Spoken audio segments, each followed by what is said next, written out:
Assalamualaikum warahmatullahi wabarakatuh. Bismillah walhamdulillah. Thumma salatu wassalamu ala rasulillah habibina wa qudwatina Muhammad ibn Abdillah wa ala alihi wa ashabihi wa mawalah wa man tabi'alah ila yaumil qiyamah. Wa ba'dah.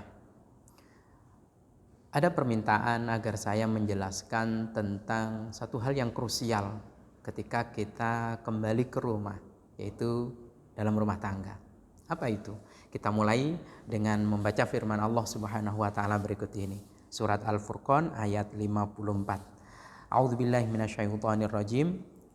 Wa huwallazi khalaqa minal ma'i basyara faja'alahu nasaban wa syihra wa kana rabbuka qadira. Ayat ini menjelaskan tentang ada dua ikatan kuat yang mengikat seseorang dengan orang lain. Pertama adalah ikatan nasab karena sedarah. Yang kedua adalah ikatan yang kuat karena perkawinan. Disebut dengan musyaharah. Nasab berarti ikatan karena keturunan atau ikatan darah. Sedangkan sihron itu adalah musyaharah, ikatan kuat disebabkan pernikahan. Nah, yang kita kaji dan kita bahas adalah tentang musyaharah. Apa musyaharah? Musyaharah itu setidaknya ada 3 ikatan yang mengikat kuat. Apa? Yang pertama besan.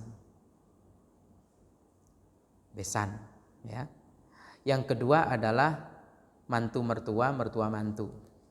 Yang ketiga saudara ipar. Ketiga-tiganya yang hanya menjadi mahram ikatannya kuat adalah mantu, mertua, mertua dan mantu. Karena itu, mantu dan mertua itu tidak bisa mantan. Meskipun dalam tanda petik naudzubillah min syarri dzalik, semoga Allah menyelamatkan kita, Allahumma sallimna. Anaknya cerai, ya mertuanya tetap mertua. Tidak ada mantan mertua. Mantunya tetap mantu, tidak ada mantan mantu. Karena sudah dimahramkan oleh ikatan pernikahan. Besan bukan mahram, karena itu besan bersentuhan haram. Besan bersentuhan batal wudunya tentunya. Karena bukan mahram. Pun demikian saudara ipar itu bukan mahram. Bersentuhan haram. Lalu kemudian kalau bersentuhan batal wudunya. Sementara mantu dan mertua itu mahram. Bersentuhan tidak haram. Juga kalau wudhu tidak membatalkan wudhunya. Nah, satu sisi aja yang kita bahas. Apa itu adalah mantu dan mertua? Pertanyaan klasik yang muncul adalah apa perbedaan orang tua dan mertua? Perbedaan orang tua dan mertua. Kalau kita diperintahkan agar berbakti kepada orang tua, bagaimana dengan mertua? Kaum muslimin muslimat yang dirahmati Allah, perlu saya jelaskan. Ada kesamaan antara orang tua dan mertua. Apa kesamaannya? Derajatnya. Sama-sama sebagai orang tua. Tapi juga ada bedanya. Apa bedanya? Kemuliaannya. Kalau orang tua, kemuliaannya itu ibu kandung itu menyediakan surga di bawah telapak kakinya buat kita sebagai anak kandungnya. Tapi ibu mertua kita tidak menyediakan surga buat menantunya. Yang kedua, bapak kandung itu menyediakan surga di telapak tangannya. Tapi bapak mertua kita tidak menyediakan surga di telapak tangannya. Kenapa saya katakan menyediakan surga di telapak tangannya? Karena dengan telapak tangannya lah kemudian bapak itu menghasilkan rezeki dan rezekinya itu untuk memberikan nafkah kepada kita. Sementara ibu menyediakan surga di bawah telapak kakinya. Waduh, karena ibu mengandung 9 bulan lalu melahirkan antara hidup dan mati tentunya taruhannya. Yang ketiga menyusui 2 tahun berturut-turut. Makanya surga anak itu diletakkan di bawah telapak kaki ibu.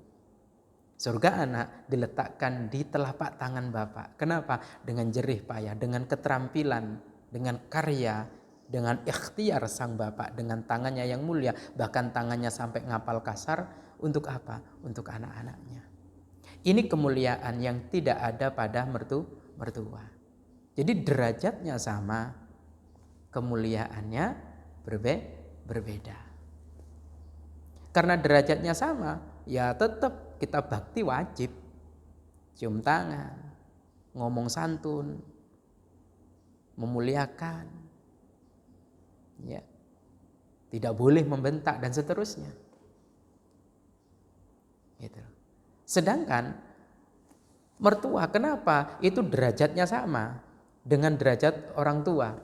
Karena mertua itu menyerahkan anaknya untuk kita. Saya seumpama contoh, menikahi istri saya 20 tahun. 20 tahun saya tidak memberi makan dia, tidak merawatnya, tidak mendidiknya, tidak mengasuhnya. Utuk-utuk, begitu 20 tahun saya boyong. Pun demikian juga istri saya. Istri saya tidak membiayai saya sekolah. Istri saya juga tidak mendidik dan membimbing. Tiba-tiba ketemu memberi nafkah dia. Masya Allah. Dalam satu ilustrasi yang dijelaskan oleh seorang alim, ya, seorang guru mengatakan orang merawat kucing saja karena 5 tahun kadang berat melepaskan untuk diberikan kepada orang lain. Mertua kita ngerawat anak perempuannya 20-25 tahun dengan penuh kasih dan sayang, banyak air mata, banyak tetesan keringat yang tertumpah. Tapi begitu dia menikah, ikut suaminya. Maka kesamaan derajat inilah yang menjadikan anak tetap kudu bakti kepada mertua. Yang nyekolahkan bapaknya tiba-tiba dapat gaji dikasihkan istrinya. Maka sungguh juga ada loh durhaka mantu kepada mertua. Ada. Maka tidak bagus kalau ada konslet antara mantu dan mertua. Ingat, Alqomah itu konslet ya gara-gara mantunya, gara-gara istri dia. Setidaknya demikian yang diceritakan oleh sebagian guru kita. Semoga kita dapat membedakannya. Sekali lagi saya ulangi, orang tua dan mertua itu sama dalam derajat, tapi berbeda dalam kemuliaan. Ibu menyediakan surga di bawah telapak kakinya buat anak kandungnya. Bapak menyediakan surga di telapak tangannya buat anak kandungnya. Sementara mertua itu menyerahkan anaknya yang begitu lama diasuh, dididik dan dirawat, dibesarkan.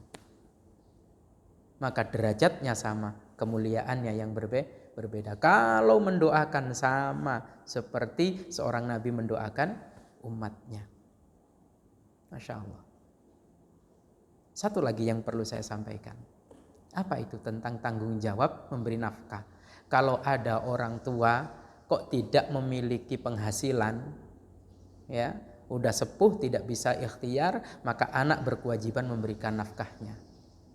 Anak berkewajiban memberikan nafkahnya. Ini disepakati oleh para ulama bahwasanya kalau ada orang tua yang sudah tidak punya penghasilan, maka harta anaknya lah yang digunakan untuk menafkahi orang tuanya yang tidak mampu tadi. Sedangkan mantu tidak ada kewajiban. Yang kewajiban siapa? Ya anaknya. Maka kalau seperti saya sebagai seorang suami punya istri, lalu kemudian dia berkewajiban menafkahi orang tuanya, ya berarti saya yang harus tahu diri, saya yang harus sadar utuh bahwasanya istri saya kudu diberi bekal untuk berbakti kepada orang tuanya. Dalam hal ini memberikan nafkah. Artinya mantu itu tidak berkewajiban memberikan nafkah kepada mertua kalau mertuanya tidak mampu. Yang berkewajiban siapa? Ya anaknya sekali lagi. Maka komunikasi yang baik akan menjadikan perjalanan hidup dalam berumah tangga menjadi baik. Semoga Allah meridai kita semua dan semoga Allah Subhanahu wa taala memampukan kita untuk berbakti kepada orang tua kita. Allahumma amin. Wallahu a'lam bishawab. Assalamualaikum warahmatullahi wabarakatuh.